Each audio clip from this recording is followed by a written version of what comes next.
Bismillahirrahmanirrahim. Assalamualaikum warahmatullahi wabarakatuh. Sahabat-sahabat muslimahku, kita ketemu lagi di kajian Tauhid. Semoga semakin antusias untuk mengkaji Tauhid lagi dan lagi. Oke?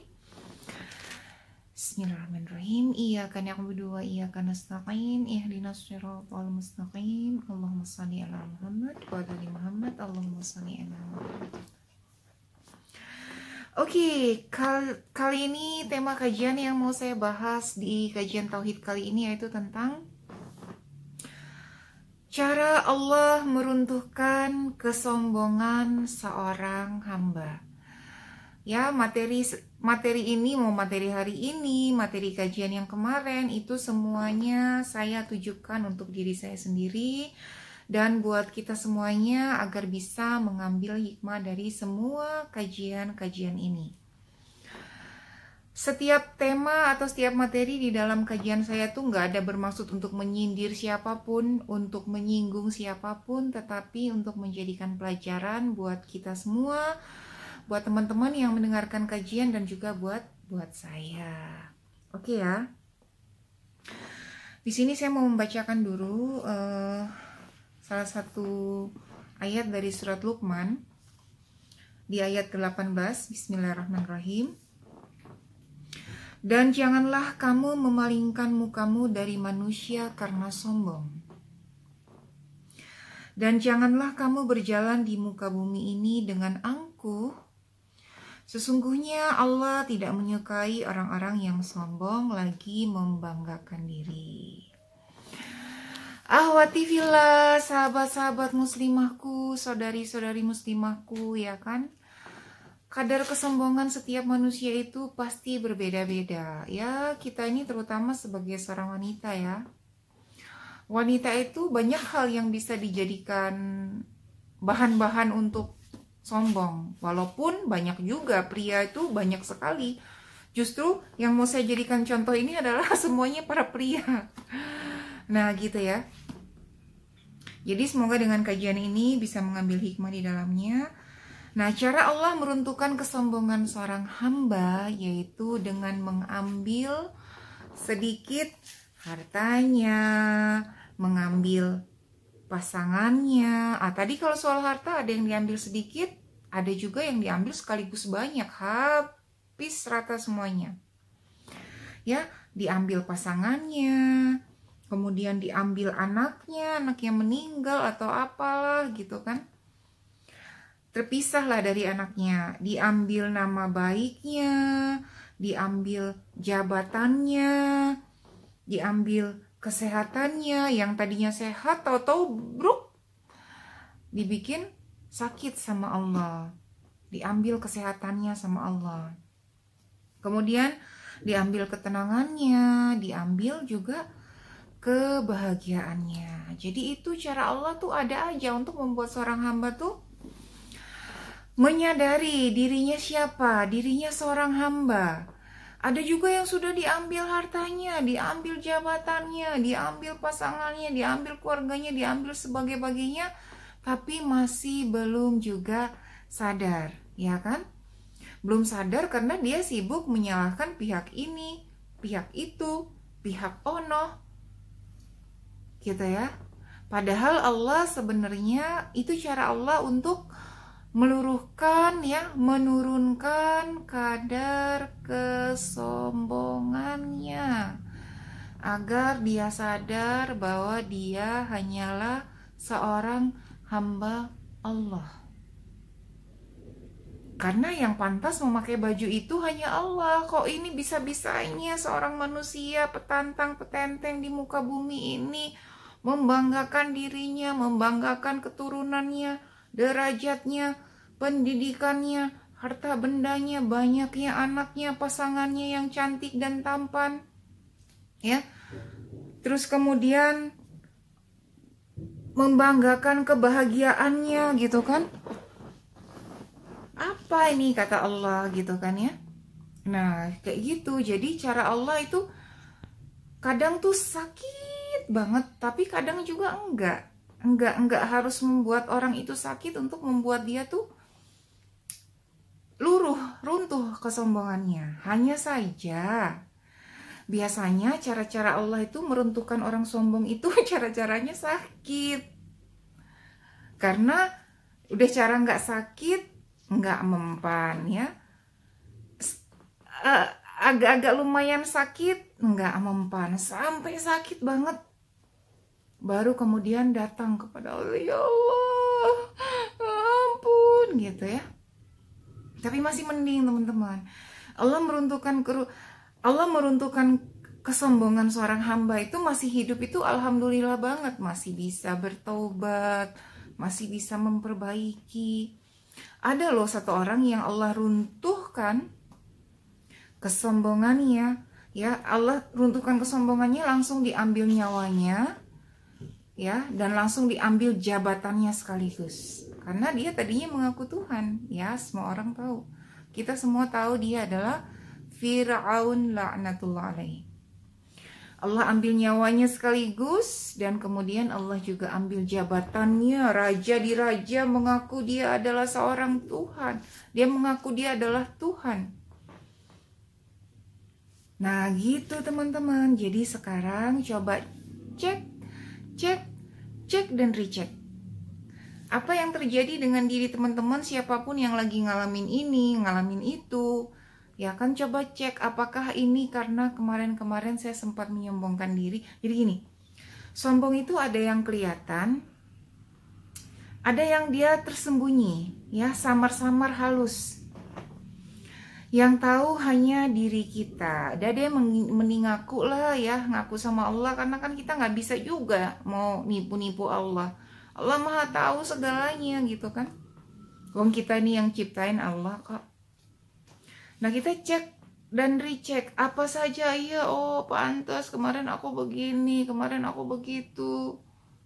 Ya pokoknya intinya kita lah cek and recheck. Alhamdulillah diruntuhkan sama Allah, masih di atas bumi, masih ada waktu memperbaiki. Korun juga sama teman-teman. Korun itu tuh dulu miskin, nggak punya apa-apa. Bilang kepada Nabi Musa, wahai Musa, kamu kan dekat sama Allah, engkau kan nabinya Allah, doa sama Allah agar Allah berikan saya kekayaan. Ketika sudah diberikan kekayaan sama Allah, dia mulai bertingkah. Ya ada yang minta zakat, minta sedekah, ini uang dari aku, ini karena punya aku, karena hasil kerja kerasku gitu kan. Sudah diperingatkan oleh Nabi Musa mengatakan, dulu kan kamu miskin. Oh enggak, gini-gini lah, pokoknya ngeyel lah ya, di dunia ini banyak juga lah yang kayak gitu ya. Karena aku nih, ini karena aku nih perusahaan ini maju, karena aku nih keluarga ini bisa berjaya, karena aku nih kamu menjadi istri yang begini, karena aku nih kamu jadi suami yang seperti itu, karena aku gitu kan. Padahal kan karenanya gitu loh. Semuanya karenanya kan, hadza min fadli Rabbi. Semua apapun yang ada dalam diri kita yang diberikan kepada kita itu hadza min fadli Rabbi. Semuanya anugerah dari Allah Subhanahu wa Ta'ala. Jadi kajian tauhid kali ini tuh saya ingin menanamkan kepada kita semua ya, yang sekarang sedang mengalami sesuatu dalam hidupnya ya. Jadi memang saya bikin kajian-kajian ini tuh karena banyak sekali ya yang masuk ke pertanyaan ke saya, konsulan yang dari perusahaan lah, yang dari personal, yang dari mana-mana lah pokoknya. Intinya saya melihat rata-rata tuh mereka semua seperti ada yang kehilangan Allah, ada yang jalannya nggak di jalan yang benar gitu kan. Nah gitu, jadi dengan kajian tauhid ini saya berharap semuanya kembali ke jalur yang benar, kembali on the track, bahwa apa yang kita miliki itu semuanya hadza min fadli Rabbi, semua darinya, semua dari Allah gitu ya. Kita misalnya sekarang yang punya jabatannya bagus di kantor, semua karena Allah yang memudahkan Anda mempunyai pengalaman, bisa menempuh pendidikan ini dan itu, sehingga kemudian Anda sampai di karir itu. Bukan karena Anda bisa begini dan begitu, bukan. Karena Allah yang mudahkan Anda bisa begini dan begitu untuk sampai ke taraf itu. Sama juga ketika Anda mempunyai pasangan ya, suami atau istri yang begini dan begitu. Bukan karena Anda cantik atau tampan atau kaya atau punya segala macam, kemudian Anda mendapatkan pasangan istri dan suami seperti itu, bukan. Tetapi karena Allah yang memang mau menitipkan hal itu kepada Anda, sehingga Anda kemudian dipersatukan mendapatkan pasangan yang seperti itu. Anda juga memiliki anak gitu kan. Memiliki anak yang solih, yang baik mungkin. Bukan karena Andanya yang gimana-gimana. Karena memang Allah pengen menitipkan anak yang seperti itu kepada Anda. Untuk menjadi qurrata a'yun buat diri Anda. Nah gitu, jadi intinya kalau kita tuh semuanya tuh karena Allah, bukan karena aku gitu kan. Kalau kita nanti karena aku, maka nanti Allah runtuhkan, mau pilih diruntuhkan dalam keadaan yang nggak enak banget atau nggak enak banget itu udah langsung direnggut, langsung dimasukkan ke dalam kubur. Waliyadu billah. Jadi Allah paling nggak suka tuh kan tadi ya. Allah paling nggak menyukai orang-orang yang sombong lagi membanggakan diri di muka bumi ini. Biasanya itu orang-orang kayak gitu, termasuk saya sendiri juga, itu pernah mengalami ketidaksadaran.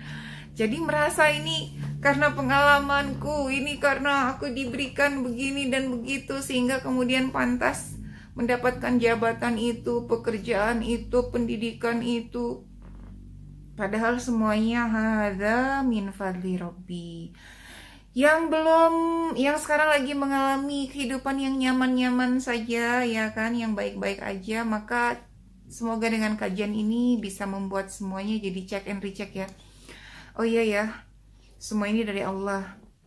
Kalau misalnya ya sudah ada tanda-tanda kesombongan di dalam diri Anda, ya Anda kayaknya harus sering melatihnya dengan sering ngosek WC teman-teman. Jangan WC sendiri, WC orang lain. Sering-seringlah mengosek WC. Biar Anda tahu bahwa Anda itu siapa. Anda hanya asalnya dari sperma, kemana-mana bawa kotoran di dalam perut, dan ketika meninggal menjadi bangkai, nobody pengen mencium bangkai Anda. Pasangan Anda, anak Anda, direktur Anda, tim Anda, semuanya nggak ada yang mau mencium. Jadi untuk melembutkan hati Anda, terutama yang punya jabatan-jabatan tinggi, harta yang banyak, fisik yang bagus, ya kan, sering-seringlah ngosek WC teman-teman. Oh, Princess mah ngomong gitu, emang Princess sudah ngelakuin? Iya banget, saya udah lah. Kegiatan yang paling saya suka itu kan sebenarnya ngosek WC. Ya ngosek WC, tapi juga kadang-kadang setan ya, Masya Allah ya, harus banyak-banyak bertobat ya. Karena mungkin ada juga kadang-kadang ya, namanya manusia gitu kan. Makanya harus selalu ingat hadza min fadli Rabbi, hadza min fadli Rabbi, hadza min fadli Rabbi. Semuanya anugerah dari Allah ya. Apapun yang ada dalam diri kita, apapun ilmu yang Allah titipkan kepada kita, apapun harta yang dititipkan kepada kita, apapun pasangan, anak, semuanya dititipkan kepada kita, hadza min fadli Rabbi. Saya tutup dengan hadis dari Rasulullah SAW, bahwa tidak akan masuk surga orang yang dalam hatinya ada sifat sombong walaupun sebesar biji zarrah. Hadis riwayat Muslim. Jadi ini saya sangat-sangat benar-benar menasihati diri saya sendiri ya, untuk tunduk, untuk pakai baju hamba. Teman-teman, hamba. Baju yang kita gunakan itu bajunya baju hamba, bukan bajunya Allah. Kalau kita memakai baju hamba, ya kita nggak ada apa-apa, nggak pengen diakui, nggak pengen dihormati, dihargai berlebihan gitu kan ya. Ya walaupun tetap aja dalam hidup ini tuh ada adab kepada guru, ya, orang tua adab, anak adab kehadap orang tua, pasangan saling menghormati, menghargai gitu. Jadi semoga bermanfaat, cek dan recheck ya kan. Jika yang sedang mengalami air mata gitu, I know, saya tahu apa yang Anda rasakan gitu kan. Coba cek dan recheck. Mungkin bukan kemarin Anda itu menyombongkan diri, mungkin dulu, tapi kemudian Allah balasnya sekarang. Gitu ya. Oke, sekarang semuanya tenangkan diri. Mari kita sama-sama muhasabah ya kan. Agar Allah Subhanahu wa taala senantiasa melindungi kita, membuat kita senantiasa rendah hati di hadapan manusia dan senantiasa merendahkan diri kita di hadapan Allah, memakai bajunya Allah Subhanahu wa taala. Semoga ini bermanfaat ya kan. Barakallahu fikum. Assalamualaikum warahmatullahi wabarakatuh.